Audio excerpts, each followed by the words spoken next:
when you allow yourself that playfulness of trying something different rather than following the set, instructions, that brings this sense of adventure and this sense of playfulness that this is what makes cooking not only fun, but also easy. When you're constantly afraid of doing something wrong, it's not fun at all.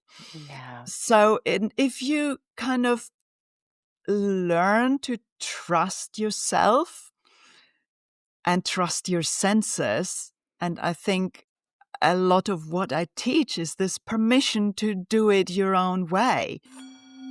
Welcome to Mind, Body, Spirit, Food. I'm Nicki Sizemore, and in this podcast, we explore how food connects us and sometimes disconnects us to our minds, bodies, spirits, the earth, and our communities. This is a space dedicated to bringing more presence, intention, ease, and joy into the process of feeding ourselves. Let's dive in. Hello, my friends, and welcome back to the show. Today, I had the pleasure of speaking with Katerina Pavlakis, an intuitive cooking coach, writer, and self-described food culture rebel who helps people rediscover freedom and joy in the kitchen. This is such a great conversation. There's so many little aha moments. We explore how recipes, while invaluable sources of inspiration, can also become, in Katerina's words, the cult of the recipe. We discuss what happens when the power shifts away from the cook to the recipe writer or the celebrity chef, and how that shift has eroded our sense of trust in our own taste and instincts. Katerina reminds us that intuitive cooking can be incredibly simple, and she offers practical tips for helping us to start to find more adventure and play in the kitchen. I loved the way she talks about thinking of meals in terms of patterns instead of strict recipes, and thinking of flavors in terms of layers. All of these little perception shifts help us take us out of this idea of perfectionism or having to follow a set guideline to creating an experience in the kitchen that feels nourishing and filled with ease. We also speak about the joy of contrasting flavors, magic sauces. Katerina shares 2 of her favorite sauces, and how taking a moment to tune in before you cook can become a daily ritual of connection. There are so many little aha moments in this conversation. I think you're going to walk away feeling so empowered to get in your kitchen and to start to play. As Katerina says, cooking becomes fun when you're not afraid of doing it wrong. Every meal is a little adventure. If you enjoy the episode, I hope that you'll support it. You can rate it on your podcast app. You can share it with your friends. You can subscribe to the Mind, Body, Spirit Food newsletter over on Substack, where I go deeper into some of these concepts. And if you become a paid subscriber for just a few dollars a month, you truly support all of this work. I could not do it without the paid subscribers. As a paid subscriber, you get access to the full recipe archive, over 140 at least recipes at this point, all of which are gluten-free. And as I mentioned in the episode, my cookbook, Mind, Body, Spirit, Food, also delves into some of these topics, although there are recipes. But as I described, the recipes are written with variations with a mission to empower you as a cook so that you can move beyond the recipe once you learn the techniques. So I hope you'll check that out. I'll include a link to all that stuff in the show notes. But without further ado, let's get into the show.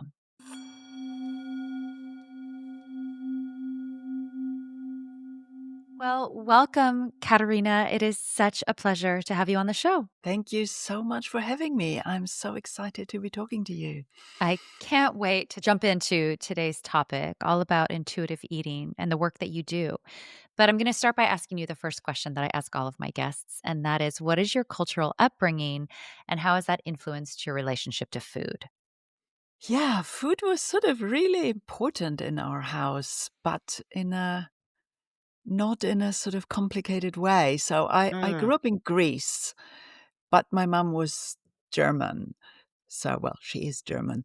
And that was back in the 70s and the 80s. So back then home cooking was the kind of thing you did in Greece.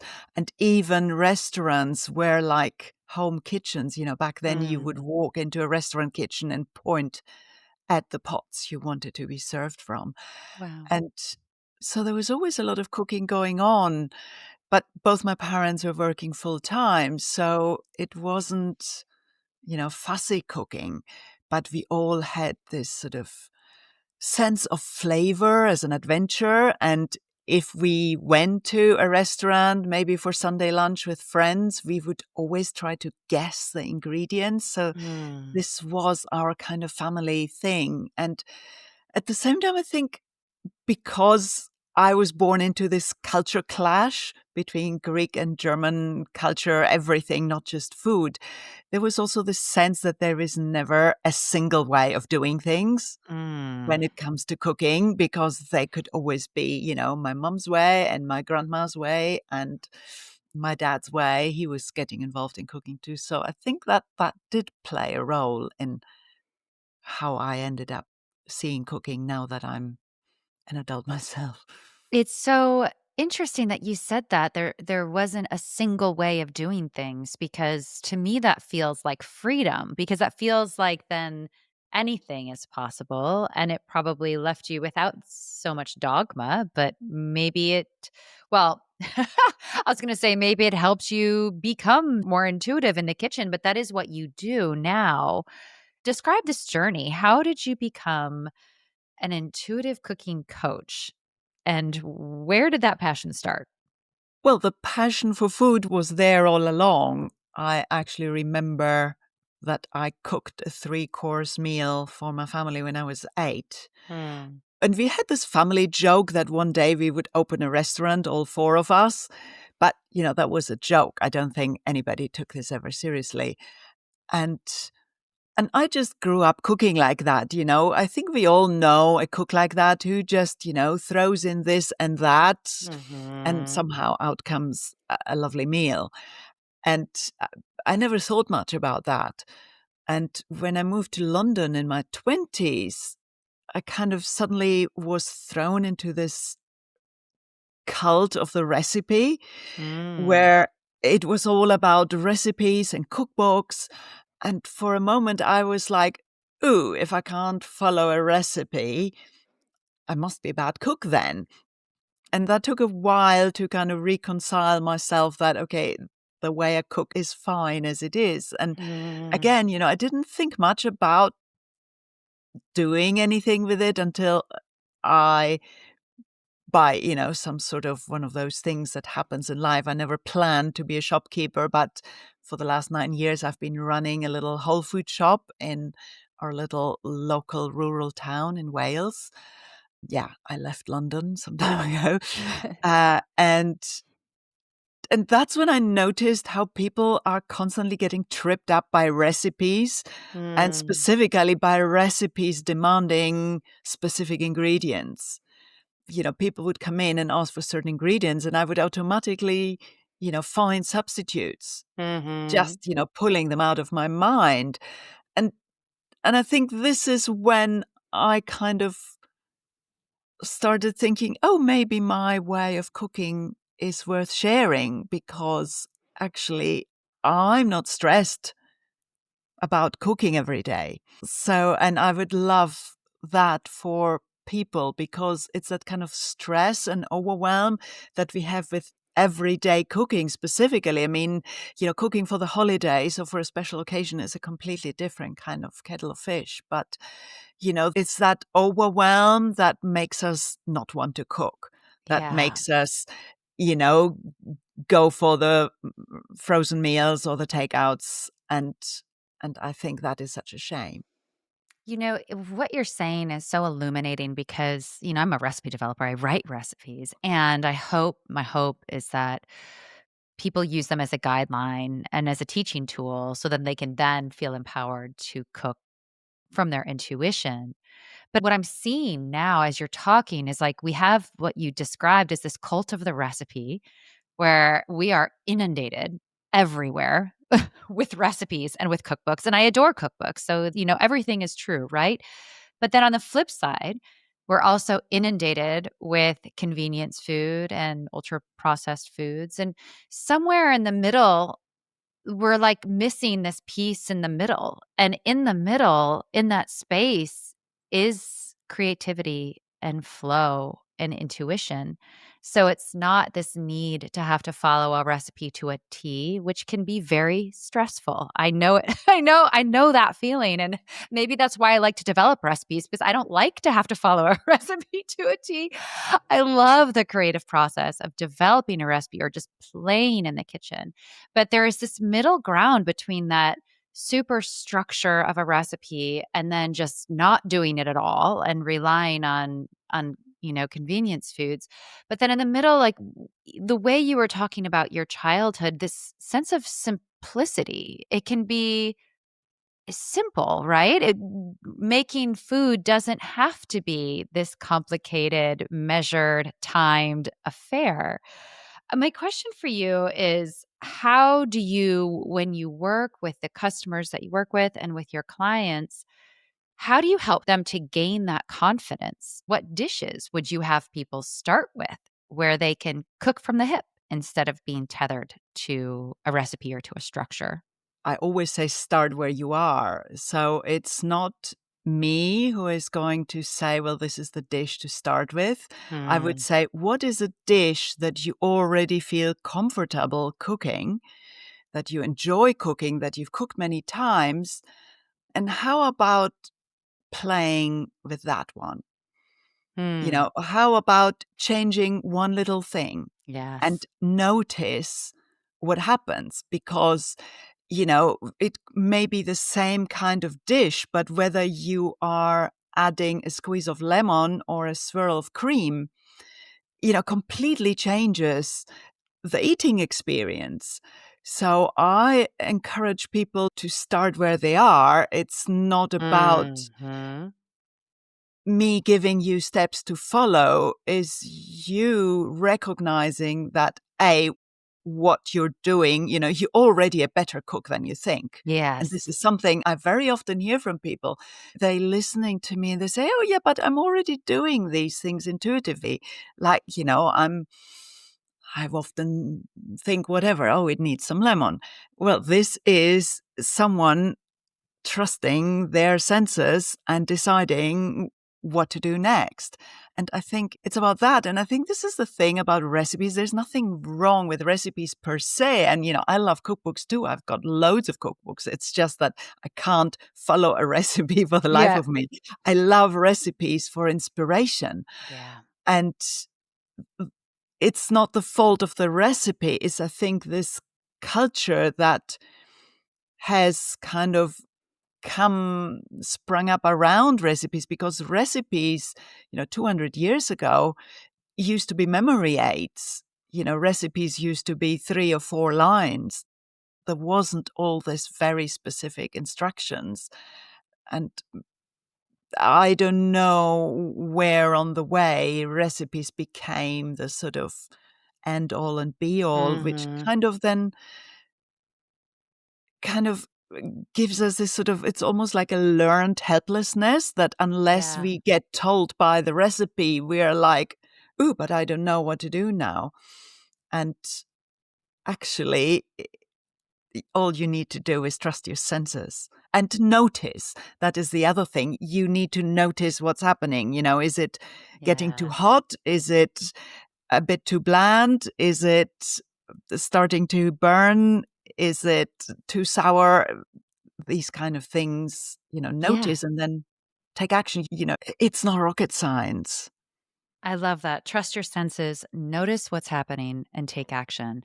Two things I want to remark upon is like that sense of empowering cooks, because as a recipe writer, my book actually, one of the missions behind the book is to empower cooks. So every recipe has a variation. And it's just for this reason. It's because we all get stuck in these ruts of like cooking the same thing or being tethered to a recipe and not being able to see beyond the walls of the recipe or beyond the thing that we do every single time. And so my hope that the variations in my book allow people to see that, oh, if I just switch up these ingredients, I can make an entirely different dish. And wait, now that I know how to do that, now that I know this technique, can I do this with other ingredients that aren't listed on the page. But one thing that you just said that just kind of blew my mind open when you were talking about the power of the recipe. So it feels like there's been this shift from the power being in the hands of the cook.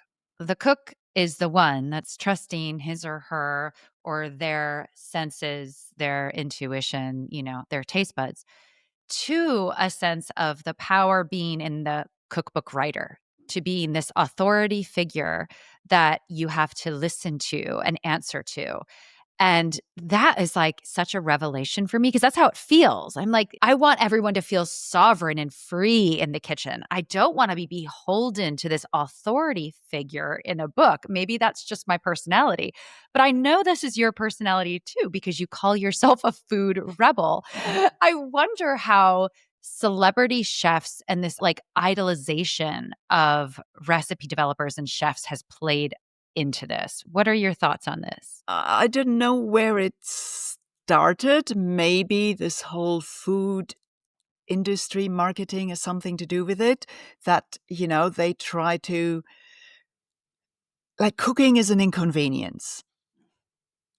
It's the obstacle to eating. So why don't you try this easy packet or, Mm, preferably kind of circumvent cooking at all and all together and, get a ready meal. So we're constantly kind of bombarded with this idea that yeah. cooking is an inconvenience. And then we're also bombarded with this idea that, cooking is for the experts. And Mm, somehow our role models have switched from, your role model might have been your mother or your grandmother in the kitchen to a celebrity chef. And we mhm, all aspire to be chefs. And there is nothing wrong with chefs, but a chef, my understanding of a chef is someone who is cooking for paying customers in a restaurant, which is just a completely different world than you cooking at home for your family. mhm, And and I don't know. I mean, why are chefs our role models? And I think this is then instilling this kind of fear that mhm, if we are not chefs ourselves, we're probably doing it wrong. mhm. I'm gonna ask you a question that probably seems so normal to you, but I want you to just describe this because I think it's easy to tell people, like, just to, cook intuitively, trust your instincts. But a lot of people, I think, don't know what that feels like. What does that feel like to you when you are trusting your intuition or your cooking? And this is, again, when you and I do these things, we're not thinking about it, we're just doing it. So this might be hard to describe, but I do want people to have a tangible idea of what does that feel like when they are cooking with intuition. The moment I decided that I would like to help people to cook more intuitively, I actually had to sit down and think about what I'm doing and what I'm Mhm. thinking and what I'm feeling, because that's the only way that, I'm able to sort of pass on what I was doing automatically all my life. When you allow yourself that playfulness of trying something different rather than following the set, instructions, that brings this sense of adventure and this sense of playfulness that this is what makes cooking not only fun, but also easy. When you're constantly afraid of doing something wrong, it's not fun at all. Yeah. So, if you kind of learn to trust yourself and trust your senses, and I think a lot of what I teach is this permission, Mm. you know, permission to do it your own way, because your taste buds are not any better than, the recipe writer's taste buds. If you care to be present enough to notice what's happening Yeah. in front of you. So I think that's what it feels like, and I think this is also the feedback I get from people who work with me, that cooking becomes fun, interesting, like an adventure. Yeah, exactly. That is so perfectly named, and it gets us out of the perfectionist loop, which is exactly what you're talking about when we're thinking about chefs and how the writer knows best or the celebrity chef knows best and their palate must be better than mine. And of course not. Nobody has better or worse taste buds. Like an artist, I think some chefs have an incredible creativity and an incredible way to balance flavor. But when you're cooking for yourself, none of that matters because it's what appeals to you in this moment. But as you've remarked upon several times, it requires us to be present. It requires us to pay attention. And the thing about getting so caught up in a recipe is that it diverts our attention and we're not then trusting. Like, how many times have I burned something because the recipe said to cook it for X amount of minutes? And I was like, oh, I should just keep going. I should keep going when I'm literally smelling things burning instead of trusting myself. When it comes to trust, how are some ways we can build that trust and to, like you said, comes with a shift in perception of viewing cooking as an adventure and getting more playful with it? Are there any other ways that you can recommend we build our trust in ourselves and in our own palates? I think to build that trust and also that skill of trusting your senses, you have to trust yourself and your abilities, but also specifically, what you're tasting. I think you got to do it. Hmm. In the end, you can watch so many YouTube videos and read that many recipes, but unless you get your pots dirty, you need to try it, you need to experience it. And that brings me back to this idea of, starting simple. And Mm-hmm. it's interesting how quickly that trust builds once you break through this idea that you cannot be trusted because you're not the expert. Once you let go of that idea, and also I think the idea of things needing to be a very specific way, Hmm. like one of the things people struggle a lot is what to cook. And then if you think in recipes rather than in what I like calling patterns, rather than think, oh, I want a pasta carbonara, and then you fall down already at the fact that, you don't have bacon or you don't have pancetta, even more traditionally, this particular moment. Why not, think in sort of broader terms? Ooh, I fancy something comforting and creamy, or I fancy something crunchy and vibrant. I fancy something familiar, or I fancy something exciting and new. And if you think in those broader terms, there is just so many more possibilities. And, in the same way as you can think of ingredients as those kind of set things, or you can think of ingredients as components. Hmm. And many different ingredients could play the role of that specific component. So Mm-hmm. So I think it's a way of thinking about things in a kind of more less specific way, more patterns, more layers, more colors rather than the specific kind of coloring into the specific lines, if you like. I absolutely love that. That use of the word pattern, I think, is so helpful. Instead of thinking of what recipe, you can think of what are you in the mood for? And I think those words that you used are really helpful. Is it something warm and creamy, or is it something crunchy and bright? And then instead of thinking about what recipe, the way my brain went with that word pattern, it's like, okay, I've had this kind of salad before. How can I start to imitate that in a playful way? So it feels like there was a lot of lemon juice in there. Let's go for some lemon juice. And it becomes the pattern, the salad itself is just like this framework below which you get to experiment and play. Because I think you're right.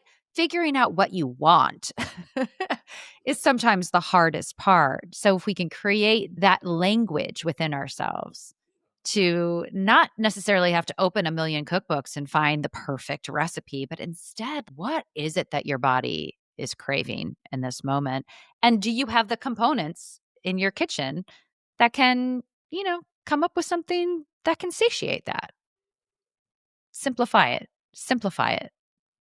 Yeah, simplified. And, the simplest way I think I like to think of a meal is I like to think of a meal and of flavor in layers. Mm.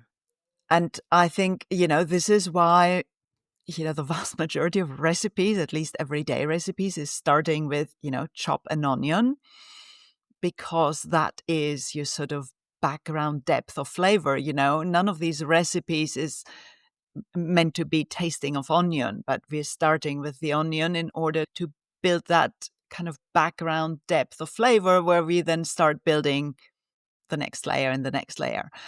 And I think it's very useful to just think of layers when you're building Mm. a meal and when you're building flavor, because again, boring flavor is one dimensional, and exciting flavor is has many layers and many dimensions to it. And sometimes just adding that extra dimension, adding a bit of contrast, a bit of lemon juice, a bit of sweetness, a bit of heat. It doesn't matter whether that brightness comes from lemon or from vinegar or from pickles. You're just adding some contrast, and this will often bring your food alive. What are some ingredients that you always have in your kitchen to add flavor and contrast to your dishes? Yeah, I think that is kind of one of the most important things, to have a few. You don't need 122. And I think I also sort of have phases where, I might sort of be really into miso, or I Mhm, might be really into olives mhm. and capers and soy sauce and balsamic vinegar. And, I have a lot of spices, but I probably use 5 or 6 kind of quite consistently.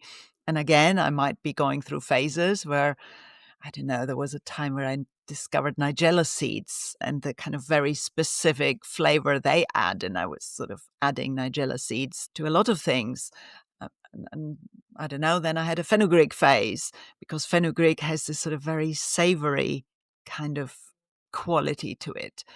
So, and I think I really like contrast. I think I love Asian food because there is so much contrast, the sweet and the salty and the bright and the hot, and it's kind of such a ride of flavors, and Mm. I love that.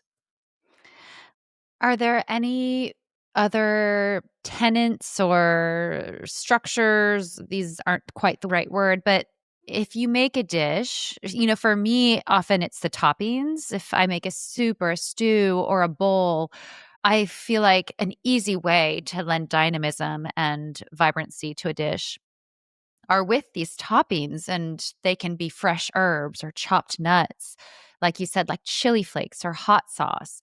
I love quick, no cook sauces. I think that they can take an ordinary plate of food that might look very boring, and all of a sudden you have this delicious combination of flavors and textures and temperatures.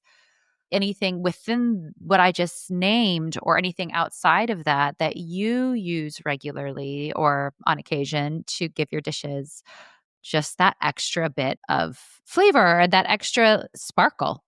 Coming from Greece, I think lemon juice and feta cheese, like crumbled feta Mm. cheese, is a great topping. Mhm. And I also use a lot of fresh herbs that I keep in my freezer, because where I live, there isn't that kind of abundant access to fresh herbs. When I used to live in London, I could just go down to the Indian grocer and buy, armfuls of coriander. And I can't do that anymore. So now I have a lot of herbs in the freezer, that that wouldn't be great for a salad, but you can totally put it into all sorts of Mm. other things when they're frozen.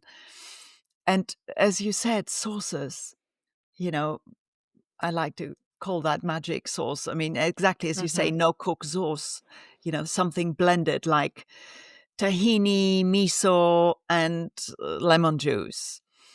Or one of my favorite sort of more summery ones is, I know that in North America, when you think of salsa verde, you think immediately of the Mexican version, but there is the Italian version of Mm. salsa verde, which is lots of herbs, obviously, but anchovies, capers, garlic, and lemon juice. The herbs don't really matter as long as it's lots. But this combination of anchovies and capers and lemon juice and garlic and the herbs, it's so vibrant. Mm. So that is another one of my absolute favorite magic sauces. I know I'm gonna get asked this question. How do you freeze your fresh herbs? I kind of make sure they're as dry as possible after rinsing, chop them very roughly. I tend to kind of freeze the stems separately and put them in stews. And then I've got the leaves, and then I freeze them in kind of zip bags so that you can open them Mm, and take mhm. out what you need and put them back in the freezer. When you Mm. crunch up the bag like this, as soon as you get it out of the freezer, because it's frozen, it kind of splinters the herbs. They could just sort of Mhm. shred themselves just by you crunching them.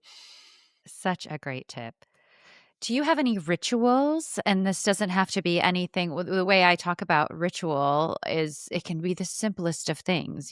For me, my ritual, I have a breathing ritual, but then just tying on an apron can be a ritual. Do you have any rituals that help you get grounded before you start cooking? I think my ritual is just to take a moment and tune into what I want to eat. Mm. And the more I tune into this, the more I sort of have clarity of, oh, I really feel like this or that. So I think that is my ritual, to I just love take that. a moment to kind of, oh, what is it what I want to eat? And I've had also situations where, because of, say, being sort of in a very stressful situation where I just can't connect with that.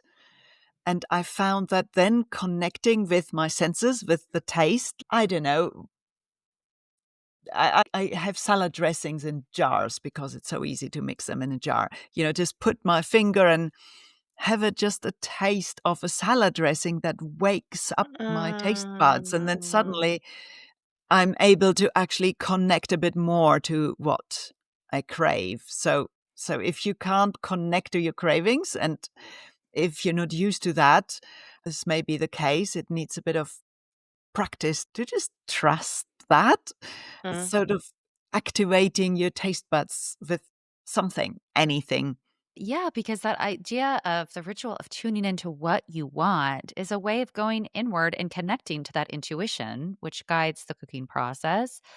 And then I love that tip if you're not sure what you want. I think that's actually a huge impasse for a lot of people because maybe they're in a stressful situation or maybe they haven't yet created that line of connection to themselves, which takes practice. But start by literally just tasting things and get your senses on board and then see how the different things you're tasting light you up. Or maybe there's something there, oh yeah, oh yeah. Or maybe there's something like, nope, no, no, no, no, no. Right? I would love to talk about, this podcast is non-dogmatic in the sense that I don't think there's a right or a wrong way to eat. The way we eat is very personal and unique to each of our very personal and unique bodies.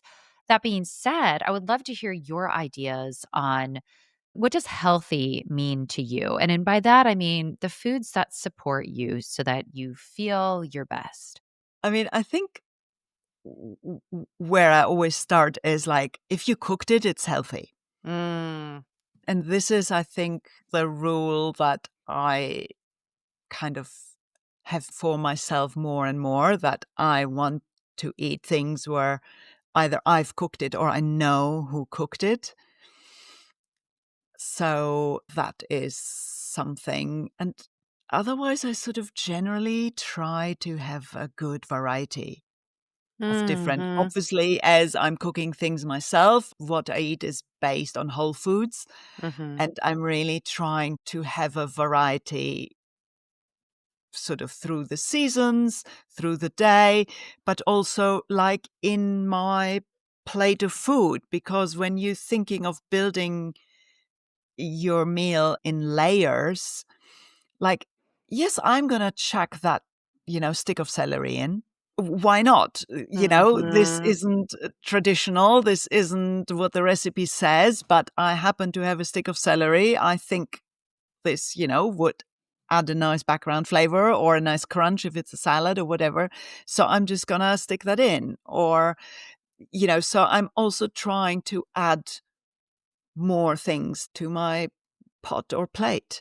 And I Mm. think rather than trying to avoid this or that or the other, if you eat more of the good stuff, you'll Mhm. automatically eat less of the stuff that, you consider or, I mean, some people have issues with certain foods and have to avoid certain foods. So that is another interesting thing. When there is a restriction, if you see that as an opportunity to Mhm. explore alternatives, suddenly that restriction isn't a restriction anymore. It's a Yeah. portal to more ideas. Yes, I've talked about that so much in my work because I can't eat gluten, and when I found that out, oh gosh, at this point, 13 years ago, being in the culinary space, having gone to culinary school, all that stuff, I felt like it was a door slamming in my face. And what actually happened was it was a door opening to a whole new way, a whole new set of ingredients, all of these new opportunities for exploration. And I love this abundance mindset that you have, which is exactly how I think about food. It's what more? How much color? And I think how much color that, but then people get so dogmatic about every color of the rainbow. It's no, but like color because it's beautiful and because it looks good and because I have it on hand. And this way of seeing cooking and nutrition from a very abundant place and not from a place that's punitive or restrictive or that just even just talking about that, I feel the heaviness in that. And the way that you talk about food, you can feel the joy and the creativity and the adventure and the play. And if cooking felt like that, it wouldn't be this barrier that we have to overcome. It would be maybe something that's just more natural and seamlessly tied into our lives and something that enriches our lives. As you know, and my listeners know, I believe that enrichment, that nourishment extends beyond just the food that we eat, but the process of cooking and playing and feeding ourselves and being in our bodies. These things enrich our emotional lives, our spiritual lives. It goes beyond just the physical benefits, I think, I believe. And I think, humans have evolved around sharing food. Mhm. This is far more than just, shoveling some necessary nutrients into us. Sharing food is just such a basic form of human connection Mm. that, yeah, that is just a shame to lose that. How do you cultivate joy in the kitchen? By feeling that every time I cook is a little adventure and a little journey, and that brings me joy. Also, just discovering new flavors, and this is where or flavor combinations where, recipes come in. I read cookbooks in bed like novels Yeah. because I like the inspiration. I don't really use cookbooks that often. I mean, sometimes I do in the kitchen, but mostly it's the inspiration. And I'm fascinated by how, you may be leafing through a cookbook or scrolling through recipes. And then there is one recipe that catches your attention. One flavor combination, one photograph, one whatever it is, where you go, oh, wow, that sounds so amazing. What is it that, Mhm. stops the scroll? And I think this has something to do with even if you haven't cooked a thing in your whole life, you have been eating every day. So we all have this concept of what is good food. Mm. And obviously, the more we feed that file in the back of our head with new ideas, then the more fun we have, the more options we have, the more good food we eat. I love it. Well, this episode is going to be airing in March. What are some dishes that you love to cook this time of year? I think that rather than sort of seasonal cooking that requires separate recipes, I like using seasonal ingredients in the kind of recipes that I love making already, the kind of things Mm. that I cook anyway. So, if I'm thinking March, I immediately think of wild garlic, ramsons, that around here is, abundant. And, there is endless recipes of wild garlic pesto, but I just use it like any green. So I love using it as spinach. I love putting it Mm. into my frittatas or my shakshukas. I love adding it to a risotto. So I think this is the way my brain works, Mhm. that I take the patterns of meals that I really like and then use the seasonal variety to kind of give them a new twist. I have enjoyed this conversation so much. I feel like this is such a gentle but profound reframe when it comes to intuitive cooking. And it feels so like all good things that I find change my life. They feel obvious when I hear them and completely new. And I feel like everything you've shared today feels so solid in my body, is an obvious truth. And yet, it is so new. So, thank you for sharing your wisdom with us. We're going to close by the last question I ask all my guests, and this is just a fun one. But in this moment, right now, if I were to hand you a plate of food, it was your last meal on earth, what would you want it to be? Ooh, I think I would want it to be grilled fish with said vibrant salsa verde. Mm, delicious. Thank you so much, Katerina. Thank you so much, Nicki. It's been a pleasure chatting to you. Thank you so much for listening. If this work resonates with you in any way, you can support it by leaving a review or comment or sharing it with friends. Also, you can sign up for the newsletter, Mind, Body, Spirit, Food. And by becoming a paid member for just $5 a month, you help fund this entire project. Thank you so much to all of you who are already subscribed, especially to those paid subscribers. This work could not happen without you. I'm Nicki Sizemore, and as always, remember to nourish yourself with intention and love.